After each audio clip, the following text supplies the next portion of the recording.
context of Parabangan, Sarawak, circa 1400 to 1863, and the beginnings of Rumah Batu, 1863 to 1941. This is a very long chapter because I believe that the house behind me, which is our dearest Datuk Banda's house, which is Rumah Batu, is a symbol of everything that was achieved by the perspective of the Parabangans. And it is to Parabangan history that we're looking to. So it's not to any other kind, not Brook or anything like that. We're getting a history from our own people. Now, this chapter examines the beginnings of, okay, so here I have something to mention. Oh, what is that? Okay, doesn't show, never mind. This chapter examines the beginnings of Rumah Batu, which was originally the house of Datuk Banda Abang Haji Muhammad Kassim. Oh yes, this is what the footnote says. Now, the whole premise of this thesis depends on the house as having begun in 1863. However, being of a scientific mind, wherein proof of, I'm sorry, I need to move myself so that I can see this. Proof of a later date has been discovered and proven by a close relation of Datuk Petinggi Abang Haji Abdullah on a Facebook chat. It has been proven that Rumah Batu was possibly built in concrete at least in 1894. So due credit to Abang Zainorin, PPP, PPL, PBK, who has written Satang Besar Island Sanctuary for Sea Turtles and has found a historical source to validate this claim, is writing another book which will be out soon. Now, if we take this view of 1894, we could postulate that a house of timber may have existed at the site of Rumah Batu from 1863 to 1894 to house Datuk Banda's family, and that once concrete was available in Sarawak, the house was fully completed by 1894. The basis of our sources' information was on childhood experience and the fact that on the house it was dated, where where you see that attic over there, the attic window over there. So that's where he claims he saw the date 1894, right? All right, so was dated, okay. The basis of our sources' information was on childhood experience and the fact that on the house it was dated as having been built in 1894 prior to renovations in the 1990s. For the sake of this book and its premise, we will take the date 1863 to be Rumah Batu's beginning, as it fits sociologically and historically with the events studied at hand. It's also mentioned in the museum, okay, in the museum archives. So I have a letter here that says Malay House. So if you see that carefully, it says here Malay House number 2, Kuching, 1863, and this is from courtesy of the Sarawak Museum Archives. So this is the paper that I've based this on. So whether it is 1894 or 1863, it really is based on residency more than the actual concrete. This is the reason why we need to look at Rumah Batu as a lived experience, a house of lived experience, because in Malay culture, we know that many people build with timber first and then later on build in concrete. Next door to this house is Kampung Demak Baru, and there are many people who built a smaller house in timber, save up enough money, and then built it in concrete. This could be the case, this might not be. But anyway, that's one way of marrying these two dates. Okay. As it fits sociologically and historically with the events studied at hand, though having an open mind to further evidence is what makes historical studies a science, with new discoveries changing the way we view the past. So this new information was attained on 6th of March, 2021. Okay, coming back to the reading at hand. Okay, I need to find a way to do this properly. Okay, right, let's come down. Right, as mentioned previously in the Malay language, rumah means house. Bear with.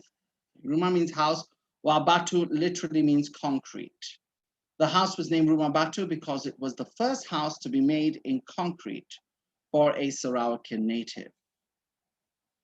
Datuk Banda Abang Haji Muhammad Kassim descended from an age-old aristocratic family. I have to move myself a lot in this. Okay, that's better. Okay. His family, the Parabangans, founded Sarawak as a maritime settlement in the 15th century. roughly, okay? There's no records of that, except for the myths of Dato' Mapati and Raja Permaisuri. Therefore, Rumah Batu's significance in Sarawak's history does not simply stop at the fact that the house was the first concrete building to be built in Sarawak. Moreover, its significance to Sarawakan history stretches back as a physical symbol of the power, wealth, and prestige of an age-old aristocratic family that honed Sarawak as a single provincial entity centuries before 1863. The family and its origins is a remarkable story in and of itself. It would be a great research opportunity for students of classical Southeast Asian history to trace the genealogy of the Parabangans.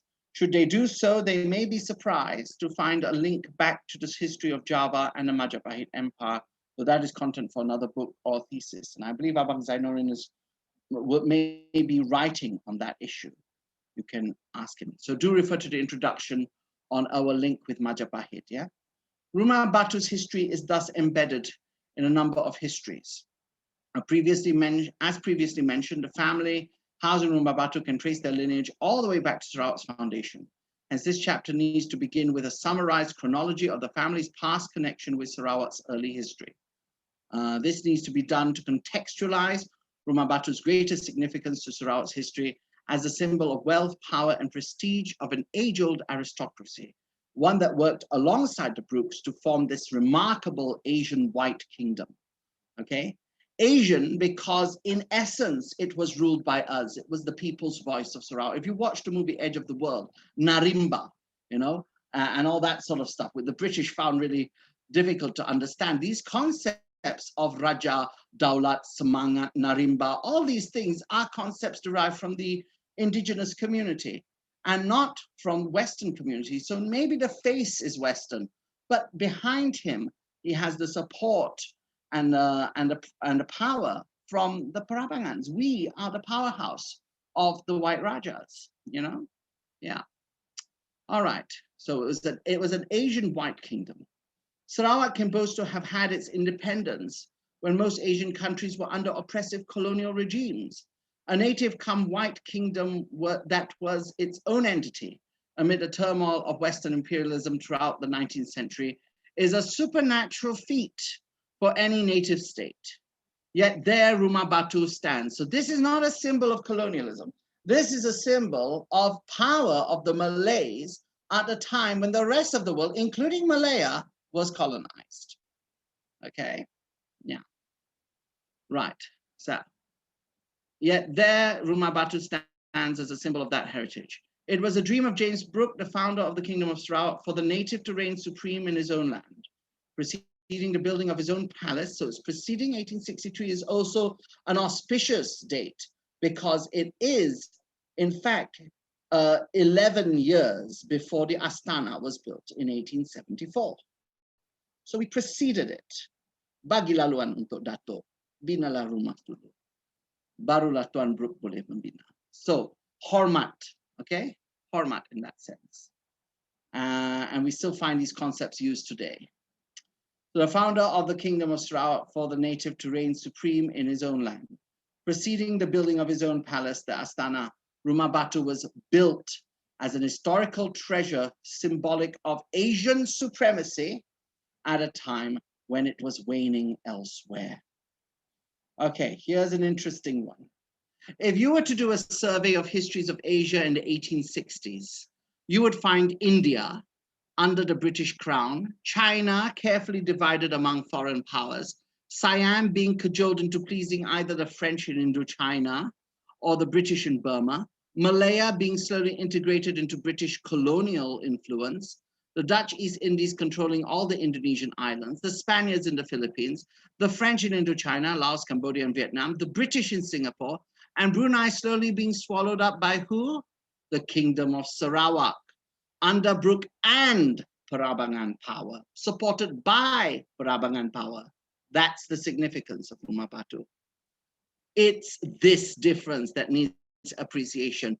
And the agency behind that was both the humanitarian philosophy of James Brooke about native power and the natives themselves, who were led by the Parabangan Datus.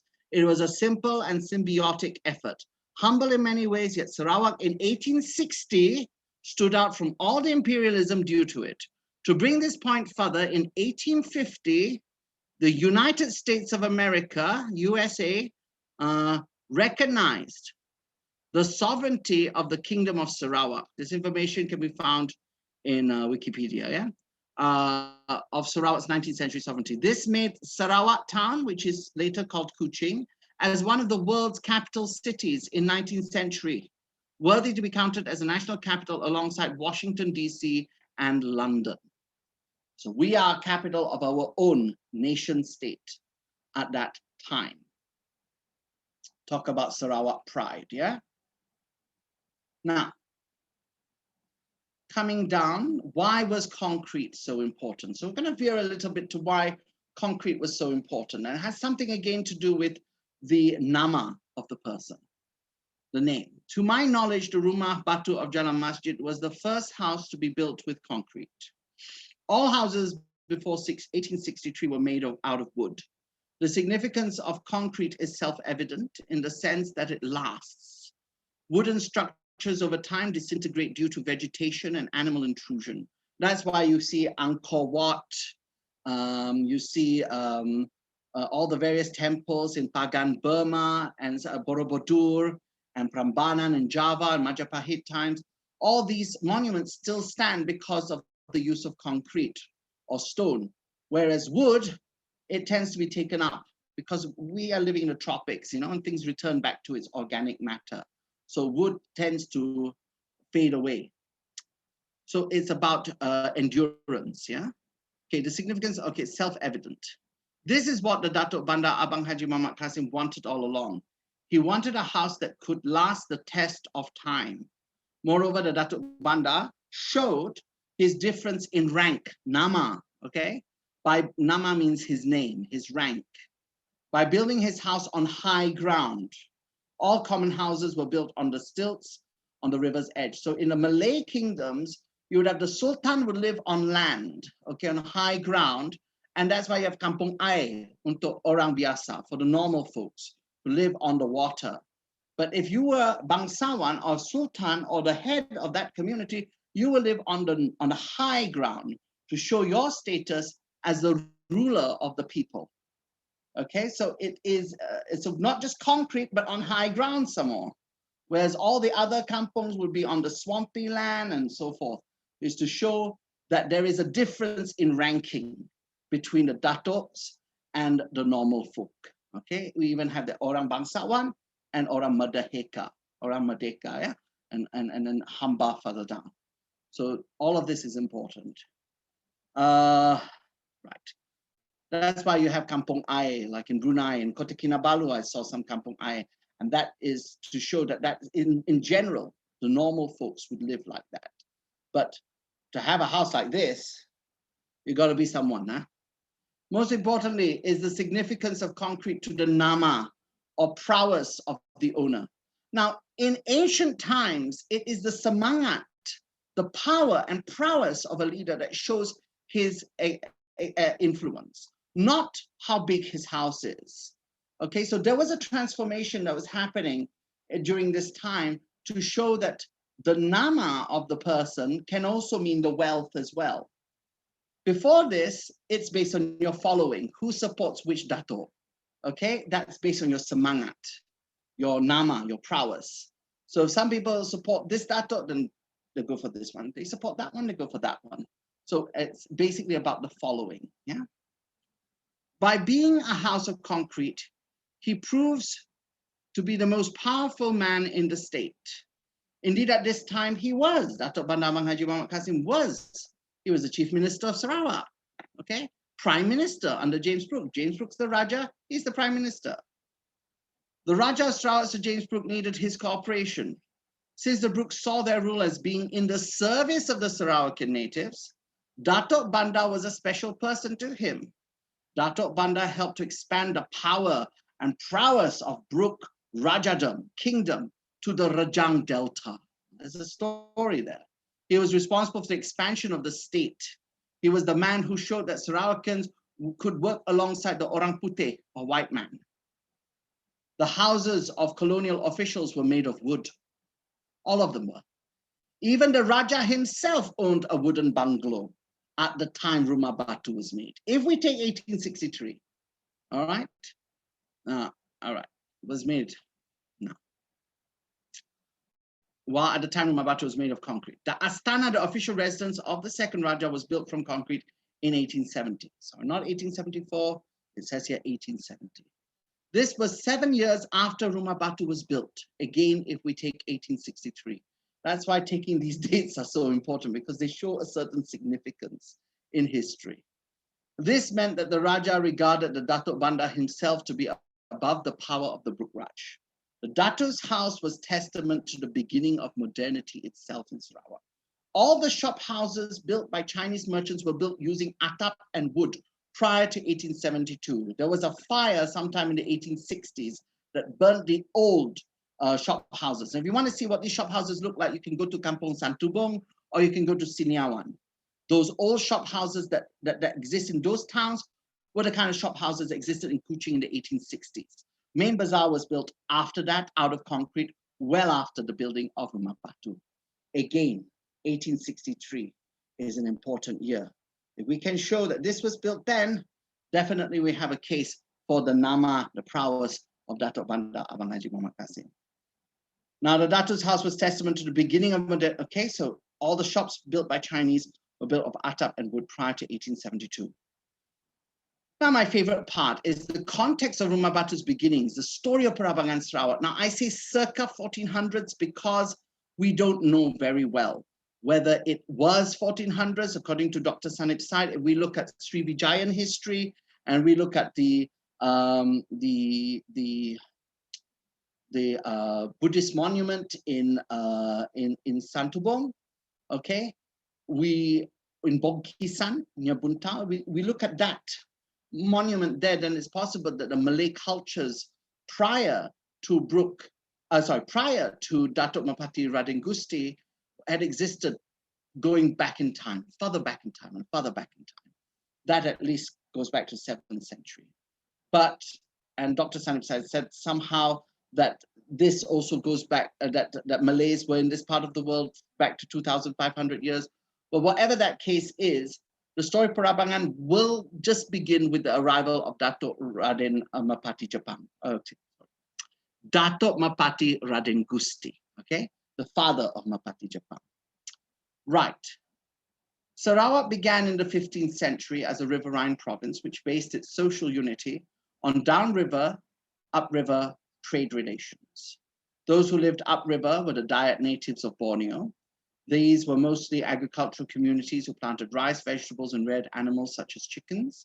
These people traded much of their produce to the downriver people in exchange for seafood and luxury products such as Chinese porcelain. The downriver people were the Malays. They were mainly fishermen and seamen whose trading networks were extant. Since the Malays lived at the point where the Sarawak and Santubong rivers meet the South China Sea, they had a very close association with the sea and the world beyond it. This downriver, upriver trading relationship along the Sarawak River was what initially created the province of Sarawak. This province was named after its main artery, the river, for the naming of a place or a region after the river was widely practiced all over northwestern Borneo. As trade relations of Malay Muslim communities formed the basis of power, to be able to control trade was also the ability to exert and spread political influence. This is taken from John Henry Walker, The Origins of Brooke Kingship in Sarawak, all right? And in page 8 and 13, it says, in keeping with Malay perceptions of trade as an expression of power, they regarded themselves as rulers of their regions. So we're talking about Nakhoda communities, yeah? All right. Now, as I said, there were Malays before the arrival of Datuk Mapati.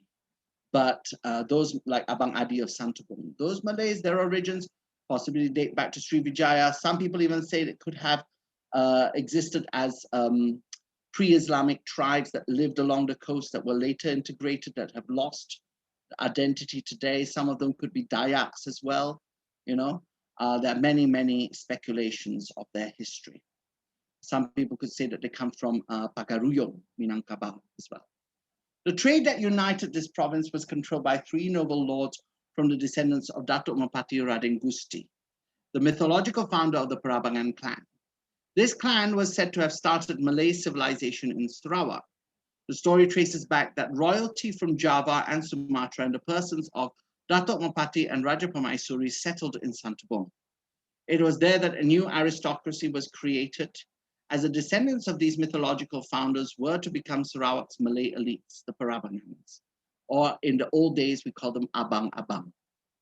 The beginning of Malay rule in Sarawak is said to have happened when Datuk Mapati Radin Gusti's son, Datuk Mapati Jepang, married Dayang Mudia, the daughter of Santubong's chief Abang Adi. This period of legend was a time when foreign lords established local communities through intermarriage.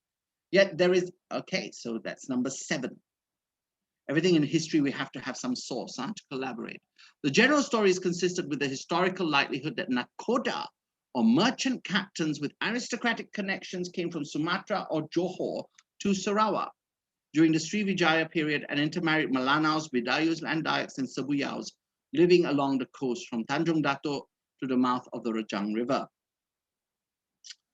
Okay, yet there is evidence today that this probably happened at the fall of Majapahit. The Majapahit fell around 1526, when the Javanese royalty were forced to look for refuge as a result of the disintegration of the empire. The aftermath of the Paregreg Civil War, or Regreg Civil War, within the rivaling courts of Majapahit caused it to loosen overseas possessions outside Java, some of which were located in western and northern Borneo, thus creating avenues in which many unhappy nobles could retreat away from the court of Majapahit, and the fact that the Parabangan genealogy traces it back to Bre Mataram, one of Regreg's protagonists.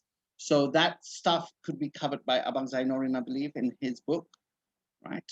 So the social order of Sarawak was under the control of the Datus, the Parabangan administrators. Chief among them was the Datuk Petinggi, who controlled the right-hand banks of the Sarawak River, whereas the Datuk Bandar controlled the left-hand banks of the river, while the Datuk Temanggung was in charge of the coastal areas. That means all the islands as well. Any tribe that happened to live in one of these 3 different parts of pre-kingdom Sarawak was in some way under the control of these lords. Now here is my opus, okay, my magnum opus, my grand work. I wish to replace the word pre-colonial with pre-kingdom. It's because pre-colonial sets Sarawak as having its history judged between before and after its colonization. Everything of Brooke is pre-colonial, okay? All right. Whereas the Kingdom of Sarawak, although ruled by the White Raja, was not a colony of any foreign government, but the sole ownership of the Sarawakians under the protection of their Rajas. It's for this reason that many Sarawakians would look at that time as the Raja's time, rather than the colonial days. Sarawak's true colonial days were between 1946 and 1963, when it was a British Crown colony. Hence, I choose to use the exclusively Sarawakian historical word pre-kingdom to denote before the Raja's time, and kingdom or Brooke to denote the era of the Raja's time. I think we need to look into how we look into history, because if we see it as pre-colonial, then we are no different than the colonial historiographers who see it as Raja Brooke being the same as J.W.W. Birch, for example, or Frank Sweetenham. Okay, it's not the same as Frank Sweetenham or J.W.W. Birch, or even Stamford Raffles. Brooke had his own agenda, yes, but he was highly influenced by the semangat, by the power of the Datus. This is the difference between Frank Sweetenham and James Brooke, or Francis Light and James Brooke, or Stamford Raffles and James Brooke. Okay.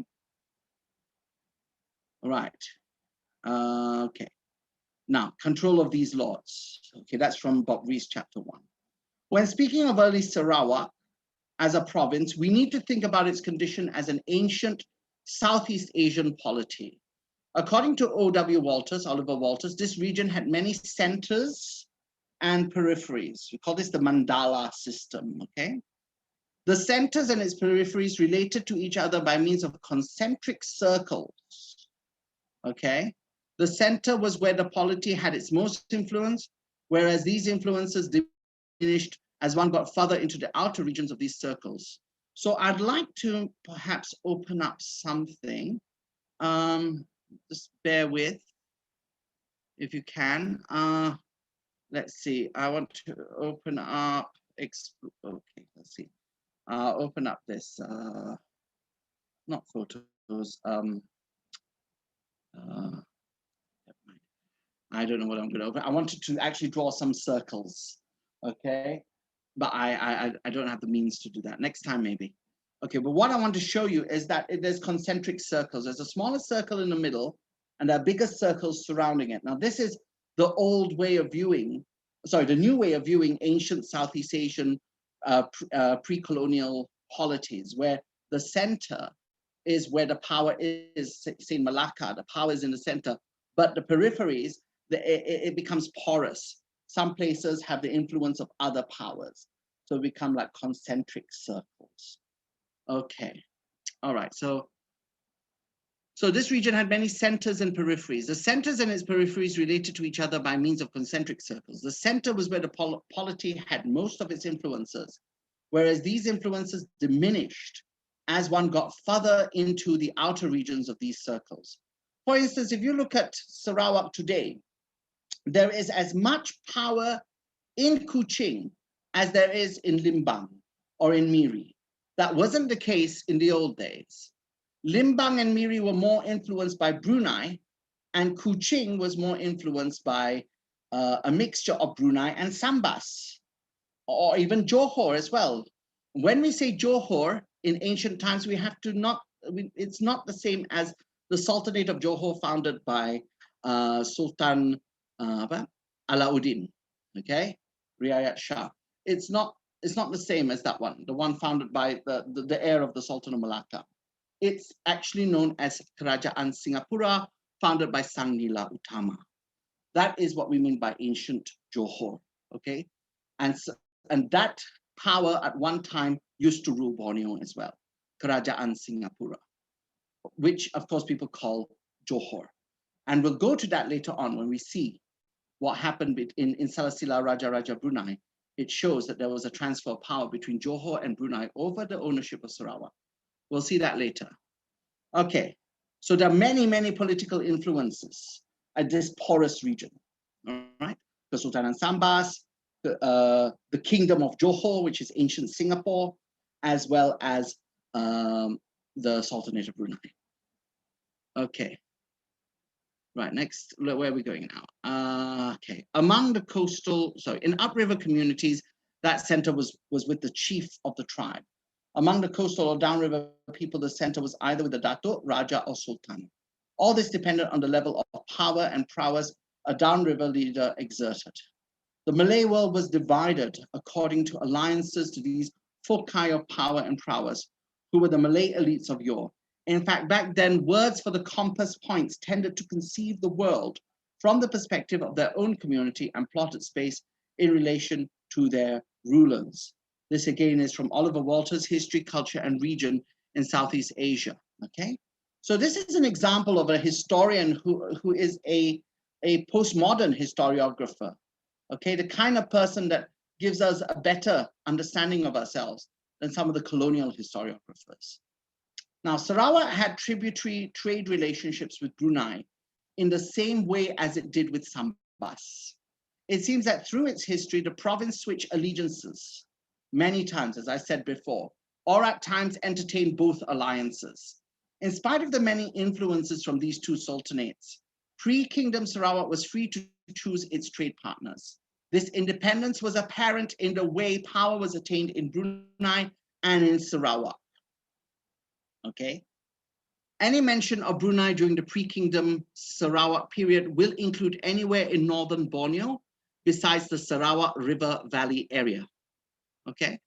During the Kingdom of Sarawak, so Brunei included Cebu, and Brunei included Kapit, and maybe not as far down as Kapit, but included Serike, included Sri Aman, included Samarahan. They were all Brunei, okay, back then.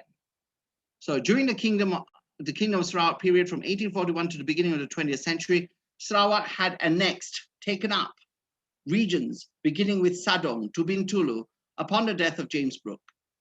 Charles Brooke annexed areas under Brunei to create the country's present size. Hence, when we refer to Brunei, we refer to rivers that were not in the Sarawak River Valley area, which were the Sadong, Saribas, Rajang, and Baram rivers, respectively. They were all in Brunei. Saribas, Sadong, Rajang, Baram were all in Brunei. They were not in Sarawak. Okay? As well as rivers in Western Sabah prior to the annexation by the Chartered Company. So in Edge of the World, whenever they said all the rivers of Sarawak, no, there's only one river in Sarawak, the Sarawak River. And maybe, okay, maybe other rivers like Sungai Tabuan and so forth, or Sungai Kuap, but Sungai Maung, those are rivers of Sarawak. But the rivers outside of that delta area, which includes Batang Kayan, includes all the major rivers of Sarawak, they are the rivers of Brunei, not the rivers of Sarawak. So remember, we started off as that one area and then expanded. Okay. So in Brunei, any nobleman could attain a position of power, whereas Sarawak's nobility, the Orang Abang-Abang, were the sole administrators of the province. The culture of Perabangan hegemony in stark contrast to movable nobilities within Brunei. Okay, this is the reason why Sarawak is different from Brunei. The adat is different. Okay, so here we have it, and that's from Bob Rees, page 8. Sarawak became a Brunei frontier province in 1476. Now, according to Bob Rees, Robert Rees, who I met, by the way, when I was in Perth when I wrote this, and I also met John Henry Walker as well. The coming of Islam to Brunei in the late 15th or early 16th century led to its emergence as a dominant power on the northwest coast for the next 300 years. In particular, Sultan Muhammad Shah, known previously as Awang Alak Batata, before his conversion to Islam, acquired Kalaka, Saribas, Sadong, Semarahan, and Sarawak from Sultan Bakeh of Johor in 1476. And that refers to Robert Rees. And I also read in recent times, actually, that this Sultan Bakeh, he is a descendant of Sang Nila Utama, and his daughter, or thereabouts, married Awang Alak Batata before his conversion to Islam. And as a result of the dowry, they gave the holdings of ancient Singapore, which included Sarawak as well.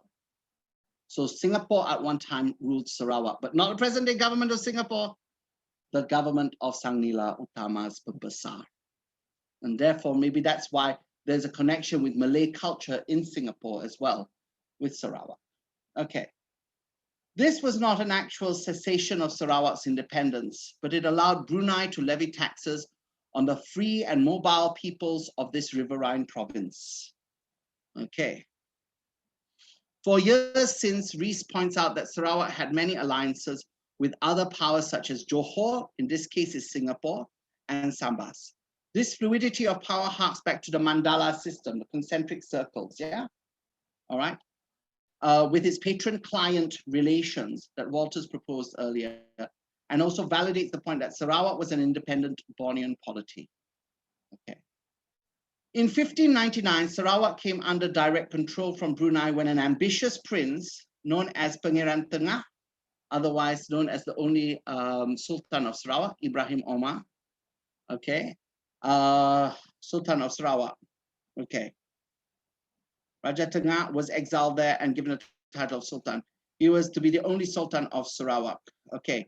He is said to have ruled from 1599 to 1641, when he was assassinated by his own Sakai bodyguard at the foot of Mount Santubong, with help from the Brunei government. The former chief minister, and at the time the then Minister of Social Development, the late YB Dato Adnan Haji Satim, had joined forces with the Sultanate of Brunei to upgrade his gravesite into a tomb complex. So on the way up to Damai Beach, on the right-hand side, as you're coming from Kuching, you can see this tomb complex of Sultan Tengah, yeah, or Sultan of Sarawak, yeah. As quoted from Chang Pa4, the land of, what was it? Of freedom fighters, Ministry of Social Development. The tomb complex is located there, intersection of Jalan Sultan Tengah and the road leading to Kampong Santubong on the right-hand side for those driving from Kuching to Damai Beach. Okay. From one source, it says he appointed the local Malay lords, the Abang-Abangs, to be his official ministers, whereas from another, he appointed officials, the Pengirans, from within the Brunei Sultanate. Okay. Right. Whatever the case may be, the Sultanate of Brunei gained increasing influence in Sarawak. Okay. No matter how much influence it exerted on Sarawak, Brunei still needed to compete with other powers. Okay. According to John Henry Walker, Brunei became determined to own Sarawak exclusively due to the establishment of Singapore in 1819. Things happening in Singapore affect Sarawak.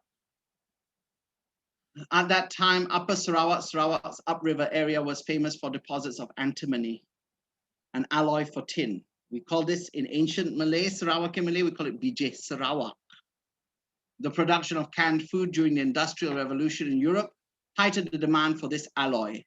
The Sultanate of Sambas, which was under Dutch protection, exploited this mineral in the Sarawak River Basin. By the early 19th century, after the establishment of Singapore by the British East India Company under Sir Thomas Stamford Raffles, both Sambas and Brunei competed in Sarawak for the exploitation of this mineral. Sambas's exploits would enhance the Dutch economy, while Brunei, with its links to Singapore, would enhance the British. Nevertheless, both sultanates were vying for rights to exploit the mineral in Sarawak for trade with Singapore. Okay, that's from John Henry Walker, page 26. One of my most favorite historians when it comes to this. The competition was so intensive that Brunei reacted by changing Sarawak's status as Kerajaan, which meant appanage of the Sultan, to Kuripan, which meant appanage of other officials. Brunei officials who ruled directly for the Sultan's power. According to Sanib side, this meant that Sarawak was at the mercy of a Brunei lord, the Pengiran, rather than being merely administered on their own, as the practice was before. Okay. Sanib side Malay politics, yeah, page 2 and 3. In order to exert its new status, Brunei sent its highest officer, Pangeran Indra Mahkota Muhammad Saleh, who, by the way, was pro-Sambas, yeah, to administer the region closely. A rebellion by Sarawak's Malays and Dayaks erupted soon after Mahkota's appointment as a result of perceived loss of independence. That's the reason why there's a rebellion, and we see the end of that rebellion in Edge of the World, yeah? This revolt had disturbed the peace that forced the Sultan of Brunei to intervene by sending his heir apparent Raja Muda Hashim to quell the situation. In turn, he could not settle the conflict, but help did come in the form of James Brooke, okay, to visit Sarawak, whose first visit to Sarawak, first visit to Sarawak was part of a British East India mission to thank the Raja Muda for helping marooned British sailors off the coast of Sarawak some time before. The English adventurer James Brooke, 1803 to 1868, managed to quell the rebellion. However, soon after he had quelled the revolt, he sided with us, the rebels, and managed to consolidate power by expelling the Brunei administrators from Sarawak.